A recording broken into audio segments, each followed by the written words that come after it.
지표 볼게요. 이 부담 주신데 너무 높아요. 미친 집값일 때가 이 정도인데, 이게 소득의 몇 프로를 25년, DTI 25.7%, LTV 50%, 만기 20년을 계산한 거예요. 지금 우리가 30년짜리 하니까 요거보다 좀 낮아요, 실제는. 지표는 이걸로 뽑고 있어요. 주택금융공사에서. 뽑는데 여기 162잖아요. 그럼 이거는 100이면은 소득의 25%. 주택을 샀을 때. 그러면 200이면 50%. 50%는 부담되잖아요. 전 세계적으로 이 기준이 한 40%가 최고점이라고 봐요. 근데 오버슈팅 된 거야. 어디가? 빨간 거는 서울이에요. 서울은 오버슈팅 됐다. 요새 내려서 좀 내려왔습니다. 지방은 사실 엄밀히 보면 이 얘기는 좀 그렇고, 그렇게 보십시오. 서울을 기준으로 말씀드릴게요. 서울에 워낙 수요가 많으니까. 자, 그래서 피케티 지수를 제가 보여드리는데, 이건 피케티 지수라는 건데요. 여기 보시면 이 연도를 볼게요. 1990년도 저펜 700이라고 되어 있죠. 그리고 여기 보시면 이태리도 피그스 사태 있었잖아요. 2010년도에. 여기서 터졌어요. 여기서. 이태리는. 요 점이 몇이죠? 7이죠. 700.7이잖아요. 그럼 다른 나라를 보면 읽어드릴게요. 일본은 7, 698%, 미국은 4.8, 이탈리아 7, 스페인 8일 때 부동산 버블이 터졌어요. 다. 우리가 조금 높아요, 이거보다. 지금. 그래서, 뭐지? 그러고 있습니다. 그냥 참고사항입니다.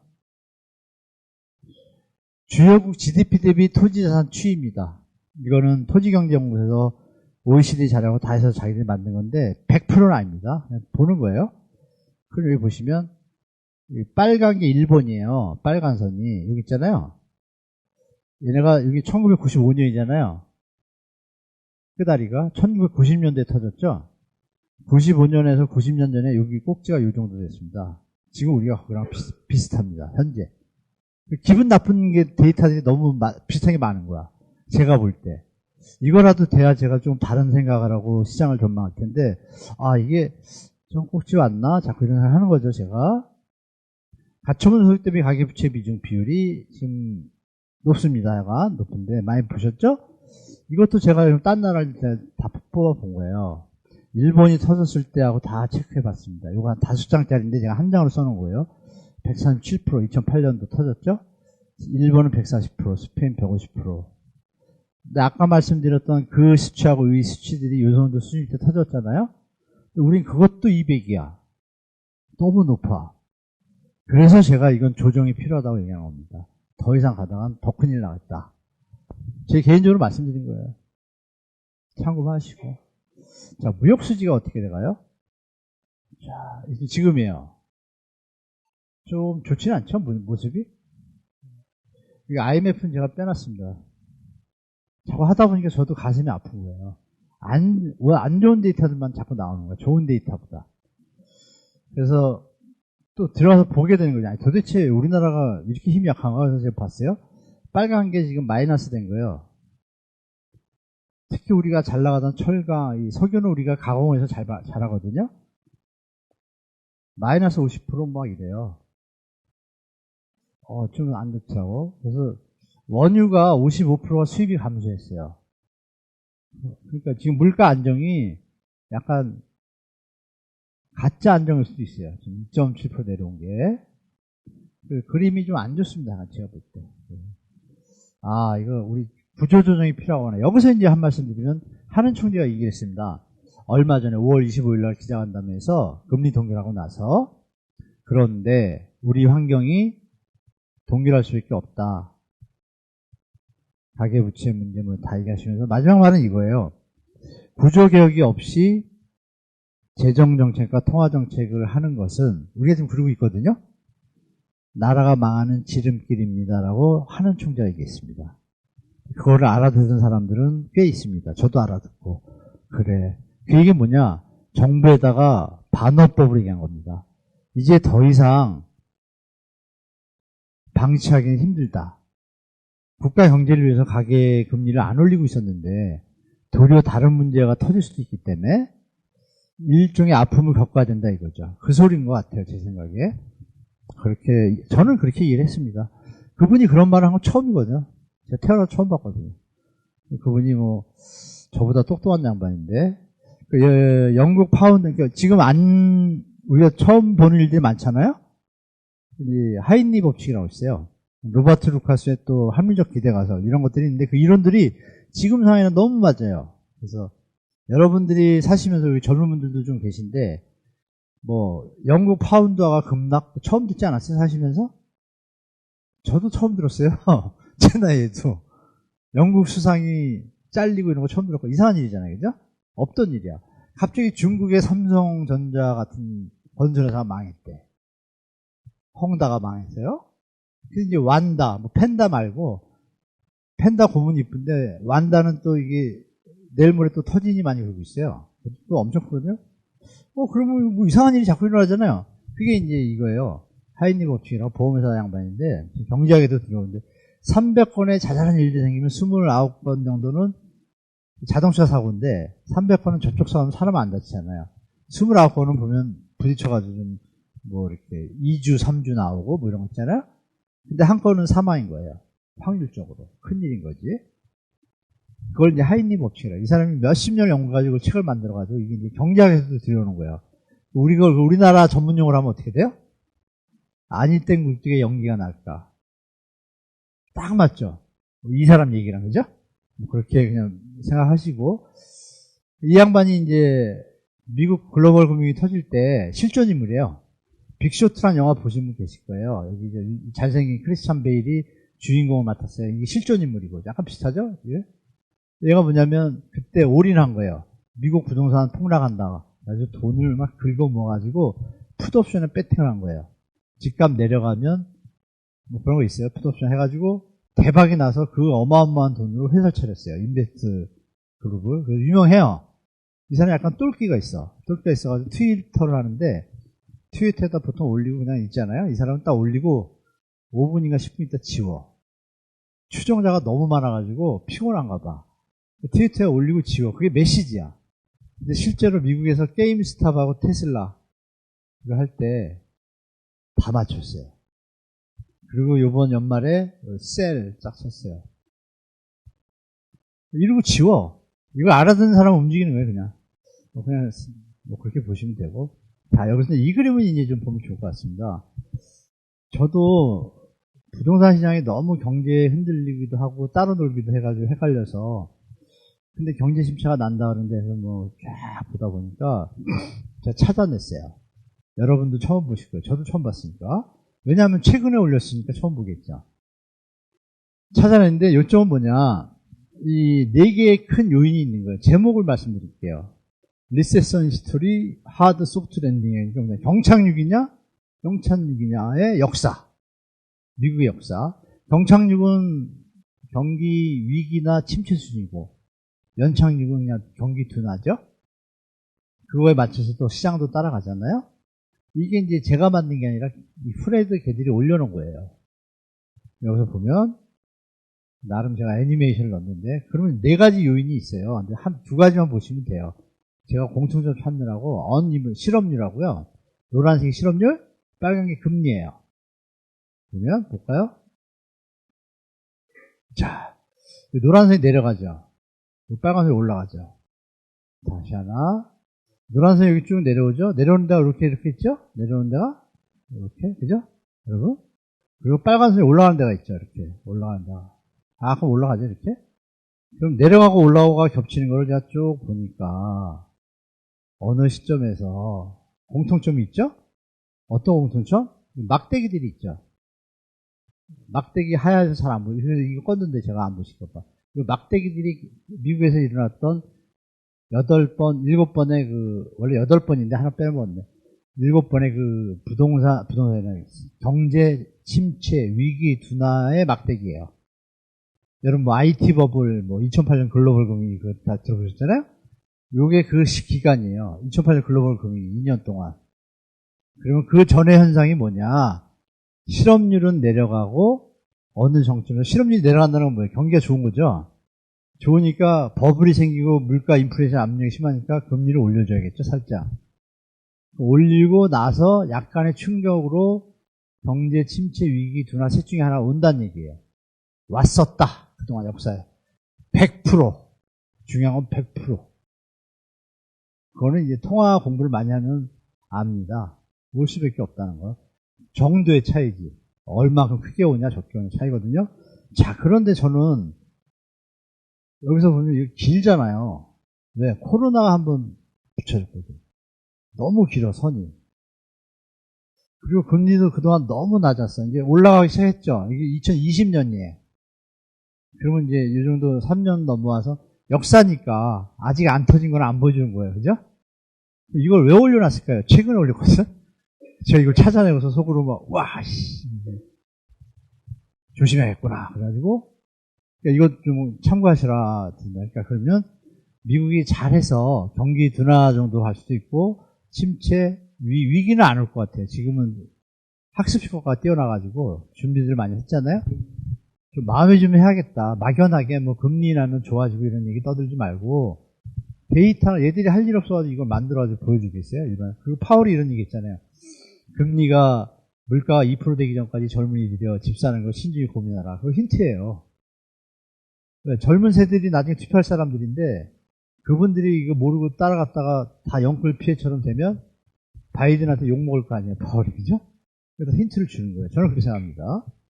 너무 긍정적으로 보면 안 돼요, 시장을. 어떻게 될지 저도 몰라요. 자, 그리고 장단기 금리 역전차는 건데요.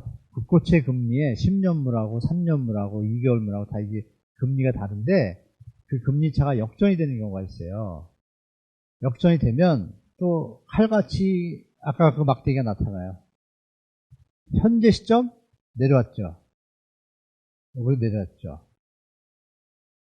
이건 3개월물이고 이거 2년물이에요. 10년물과 3개월, 2개월 차이를 이것도 학자들이 보고서 경제 침체나 둔화가 올 가능성이 90%입니다. 라고 학자들이 얘기하는 거예요. 그래서. 그래야 다시 조정하고 또 올라가거든요. 그래서 준비하시러 말씀드린 거고, 이거는 우리 인구치. 앞으로 좀 여러분들이 아시니까 좀 주의하시고, 8시 반 이제 빨리 가겠습니다. 혼인건수와, 네? 혼인건수와 출생아 건수. 요거는 이제 제가 논문을 몇 개 보다가 찾은 건데요. 25년 텀이 생기더라고요. 출생아하고 시장아하고. 출생아가 나오고 25년 뒤에 왜 30년이 아닌지 모르겠는데 저보다 똑똑한 학자들이 쓴 거니까. 그래서 뭐 코릴레이션이라는 그 결과치가 있어요. 상관관계 이런 걸 하니까 25년 차이가 나면 여기 저 써놨잖아요. 출생연도와 30년이 아니라 25년 차의 딜레이 현상, 연결되는 현상이 나타나더라. 그러면 지금 최저치잖아요? 25년 뒤는 시장이 완전히 죽을 수 있는 거예요. 이 양반의 논문에 따르면 참고하시고. 자, 초등학생이 이렇게 감사하고 있습니다. 급합니다. 그리고 여기 보시면 사립유치원이 요새 뭐 얘기 많이 들으실 거예요. 요새 그 산후조리원이 요양병원으로 바뀌고 있는 거 아시죠? 그 단순히 볼 게 아니라, 그죠? 그리고 미국은 지금 뭐 맨하튼이나 이쪽에요. 오피스 빌딩들 있지 않습니까? 그거 뭐 하고 있냐면 주거용으로 전환하고 있습니다. 그런 것도 변수가 있고, 사립유치원이 전국에 774개 폐원, 뭐 이렇습니다. 상황이 그렇게. 자, 여기서 중요한 건 뭐냐면, 2025년인데요. 지금은 이제 인구가 약간 감소, 뭐 약간 이렇게 얘기하지만, 2035년 얼마 안 남았죠. 10년 남았죠. 2035년은 갭이 한 35만 명 감소해요. 매년, 이때부터. 1년에. 근데 45년 가면 53만씩 감소돼요. 그래서 요새 이민해서 들여오자는 얘기가 나오는 겁니다. 충격이 크니까. 이민이 쉽게 안 되면 어떻게 되겠어요? 부동산 시장이 좀 하방압력이 되겠죠? 중장기 좀 조심하시고. 그래서 이제 되는 것만 된다. 자, 투자 전략. 이거 시간이 모자라네. 큰일 났네. 이거 그냥 넘어가 있습니다. 하나하나 해서 이건 아시죠? 뭐, 이건 보내드릴게요. 제가 따로 파일을. 자, 그래서 이거 제가 늦었네. 그냥, 아까 말씀드렸던 이 표도 제가 보내드릴게, 여기 P는, I는 PR 이렇게 돼 있잖아요. 요거가 이제 캠레이트라고 해서 자본선이라고 하는데, 금융투자 펀딩 회사들이 다 이거 갖고 계산해요. 근데 우리는 잘 안 하죠. 그냥 비싸니 싸니 이러는데 간단해요. 송파구에 있는 아파트가 27억을 갈 때 제가 한 얘기가 야 이거 수익률이 뭐 1.7%네. 1.7%예요. 임대료율이. 그럼 거기다 왜 27억을 받고 있어요? 바보같이. 그죠? 빼가지고 그것이 5%짜리 단 27억에서 40억이 될 수 있으니까 라는 기대를 갖고 샀겠죠. 근데 시장 분위기가 안 좋으면 어떻게 돼요? 빼서 가야죠. 딴 데로. 좀 센 자산가들은 빼서 가는 거예요. 잘 모르는 자산가들은 거기 따라붙는 거고 물리는 거고 조정 과정이다. 이렇게 보시면 되겠습니다. 이 계산을 좀 할 필요가 있다. 상가도 마찬가지로 다 똑같습니다. 시간이 좀 걸리겠지만 제가 요거에 대해서 요거 5분 더 정도 해도 되나요? 일기신도시는 배팅은 조심하십시오. 일단 일기신도시를 제안한 사람부터 지금 거기 들어가서 일하고 있는 TF 하시는 분도 제가 아는 분이 많아서 저의 의견과 어떤 거와 비교를 해보면 저는 반대하는 주의거든요. 그냥 재건축을 해라. 그래도 250% 똑같은데 내진으로 하면 260% 주거든요. 그러면 지금 정부에서 추진하는 건 다 뒤집고 특혜를 받는 사람이 생기게 돼 있어요. 그리고 현재 분당 정자동 같은 데는 손을 대면 안 돼요. 현재가 더 좋아. 도로 너무 잘 돼 있어. 쓸데없이 돈 날리는 거야, 대한민국은. 그래서 쉽게 못 갈 거예요, 그거. 생각해보세요. 처음에는 일기신도시법이라 했다가 그러면 목동 상계동은 영기신도시인데 거기는 왜 안 해? 이러니까 부랴부랴 노후주택법으로 다 합계해준단 말이야. 그러니까 생각 없이 만든 정책이라고 저 강하게 말씀드릴게요. 명분은 좋죠. 그죠? 거기에서 이득을 보는 사람 누구죠? 건설회사죠. 건설 물량 많아지니까. 왜? 아파트만 짓는 게 아니라 밑에도 다, 그죠? 그런 뭐 어떤 칼텔도 있습니다. 그래서 이게 쉽게 안 됩니다. 그러면 이게 5년 안에 되냐? 안 될 거면 또 정권이 어떻게 될지 모르잖아요. 대한민국은 참 그게 문제야. 정치하는 사람들이. 바꾸면 또 이렇게 후질른다 그러네. 서로 그래, 서로. 그죠? 이게 문제야. 참 피곤해, 시장이. 그래서 100% 믿으시면 안 됩니다. 시간 좀 많이 걸립니다. 모아타운은 법이 완비가 안 됐습니다. 오세훈 시장께서. 요번에 대해서 총선 결과가 되게 중요합니다. 내년에. 엄청 중요합니다. 만약에 그거 보시고서 여기 있는 내용은 다 바뀝니다. 특히 앞에 두 개는. 모아타운 일기신도시는 거품처럼 사라질 수도 있습니다. 물론 표 때문에 야당도 일기신도시 된다고 떠들겠지만 그건 다 표 때문에 하는 거예요. 내용적으로는 하기 힘듭니다. 시간 너무 30년 걸려요. 왜? 전부 넓은데 블럭별로 들어가야 되는데 기본 한 현장이 보통 6년, 7년 걸리거든요. 그 현장 10개 만나면 60년 아니에요. 그거 어떻게 하려고. 좀 무리수가 많습니다. 상식적으로. 경매 공매는 좋아지니까 공부하시면 되고 재개발 재건축은 역대 만약에 부동산 시장이 좋아지면 좋아지는데 경제가 안 좋고 시장이 안 좋아지면 지금 막 정부에서 뭐 70층 뭐 정부 오세훈 시장이 또 70층 막 하잖아요. 그 얘기는 뭐 작년에도 얘기하지 않았어요? 여기서 제가 힌트를 드릴게요. 그때 털고 나가는 거예요, 선수들은. 호재 딱딱 띄울 때. 그거 뭐 지금 당장 신통 빨리 한다고 10년 걸리는 게 내년에 지어지나요? 아니죠? 뭐 그런 흐름이 있습니다. 그 거대한 보이지 않는 이런 것들이 있기 때문에 그 시장을 보는 눈을 키우셔야 됩니다. 그래서 제주에 압구정권 살려는 사람인데 저는 좀 이렇게 얘기하고 있죠. 연말에 어쩌면 미국에서 경제 그게 터지면 강남도 쭉 빠질 거다. 어쩌면입니다. 확실치 않고. 그때 사는 게 제일 좋지 않을까라고 얘기합니다, 제가. 꼬마 빌딩은 지금 물건이 날아다니고 있습니다. 날아다니면 넘쳐난다는 거죠. 근데 지금 내부적으로 아는 사람은 넘쳐나고 시장에 안 나오고 있습니다. 왜? 하루 친화력이 좋아서 빌딩주끼리 만나잖아요. 그죠? 뭐 3층, 5층, 7층, 8층, 9층, 10층까지 만나고 15층 되면 또 따로 그룹이 있고 이래요. 만나가지고 서로 얘기하잖아요. 그러면 아는 사람들한테 파는 형태로 가격을 유지하려고 애를 쓰고 있으나 불행히도 이제 경매들이 튀어나오기 시작했습니다. 빌딩에. 그러면 이제 그게 이제 트리거가 되는 거예요. 그래서 조심하셔야 되고 해외 부동산은 이제 투자 적기가 올 것 같아요. 어느 분한테냐? 준비하신 분들한테. 왜냐하면 만약에 조금 위기가 오잖아요. 블라디보스톡의 공항에서 블라디보스톡 시내까지 가는데 고속도로가 있는데 아무것도 없습니다. 휴게소도 없어요. 거기에 경제 자유구역으로 거의 속해요. 여기 땅값이 60년 임차 기간인데 평당 300원입니다. 그리고 도와주기 때문에 뭐 하고 싶으면 러시아에서 도와줘요. 근데 요새 난리가 났잖아요? 제가 7년 전에 갔었는데, 남양알루에가 거기 있거든요? 그쪽에 올라가면. 하바르브스키라는데 이제 공장 몇백만 평 가지고 있어요. 친해요, 그쪽 사람들하고. 한국 같고. 친한데, 이번에 사이가 안 좋았잖아요? 그래가지고 한 박사님이 거기 그때 300원 주고 좀 샀어요. 300만 평, 3만 평 샀구나, 3만 평. 돈 계산해보시면 대충 나올 거예요. 부담 없이. 안 되면 손자 주겠다고 하고 이제 사셨는데, 그리고 이제 베트남도, 동남아도, 라오스는 좀 인구가 자꾸 캄보디아도 작아서 부동산 들어가시면 안 되고, 몽골도 인구가 작아서 안 되고, 울란바토르 시내는 괜찮아요. 근데 그런 곳들이 자본력이 우리나라보다 약해요. 엄청 약해요. 일본 애들이 자기도 부동산 가격이 올랐을 때 자산력이 좋아지니까 엠파이어 스테이트 빌딩 사고 막 빌딩 많이 샀잖아요. 그게 지금 덕을 보잖아요. 근데 여러분도 움직일 때인데 우리나라는 공교롭게 일본 애들은 그거를 공유를 했어. 건설회사나 자산가들이 일반 국민들하고 공유를 해가지고 많이 갔어.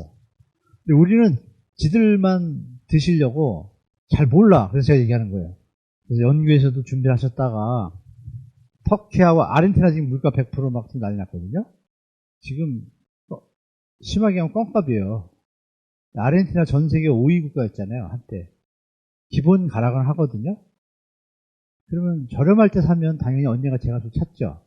그런 거 좀 연구할, 여기서 해외 부동산 부서를 하나 만드셔야 연구하시면 분명히 15년 안에 빚 볼 겁니다. 어디를 가시든 간에. 그리고 동남아는 공산국가잖아요, 대부분이. 공산국가들이 중국형 자본주의가 아니라 자기들식 자본주의를 바꾸려고 애를 쓰고 있어가지고 무역으로 말하면 FTA 그거를 요새 살짝 하고 있어요. 더 깊게 얘기하면 제가 하고 있는 게 프로그램 아까도 말씀을 드리고 준비를 하셨다가 네? 오늘 제가 사진 하나 있는데 보여드리고 싶은데 김현수 박사라고 저랑 친한 분이 오늘 베트남 가가지고 사진 찍은 거 있어요. 쫙 이렇게 그쪽 공산당 분들 센 여자가 찍은 거 있어요. 점점 관계가 깊어지잖아요. 그 지하철 1호선, 2호선 공사가 착공을 한 지 좀 됐어요. 3호선 들어갈 거예요. 그러면 우리 아시잖아요. 지하철 1호선, 2호선 생길 때 좋은 거 생기나 보다 이랬지 땅 살 생각하는 사람 별로 없거든요. 그때 샀으면 지금 재벌이잖아요. 그죠? 그 베트남 사람들이 그 지하철 1호선에 있는 땅을 다 못 사요. 자본이 없기 때문에. 그래서 베트남 애들이 똑똑한 애들이 한국에 와가지고 자본가를 구하려고 하는데 베트남의 문제가 뭐냐. 공산국가다 보니까 걔들이 배째라 이러면 돈을 다 뜯기고 나야 돼.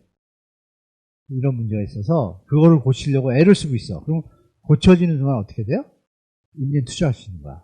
이미 재작년에 베트남의 아파트의 분양분의 30%는 베트남 협회 사인을 받으면 외국인 소유권을 인정을 해요. 임차가 아니라. 아예 소유권을. 그래서 그거 불 났었어요. 한국경제신문에 KB나라고 큰 생겼어요. 센터가. KB나 센터장이 이제 유 박사라는 사람하고 말하는 김현수 박사인데 둘 다 저랑 밥 먹는 사이니까 베트남에 혹시 모여서 가신다 그러면 혼자 가셔서 고생하지 마시고 물론 이 사람들도 100% 믿으면 안 돼. 그죠? 다 크로스 체크 해가지고 편하게 갔다 오시고 그래서 해외 부동산은 지금도 관심을 가지면 때가 온다. 분명히 말씀드리고 블록체인 조각.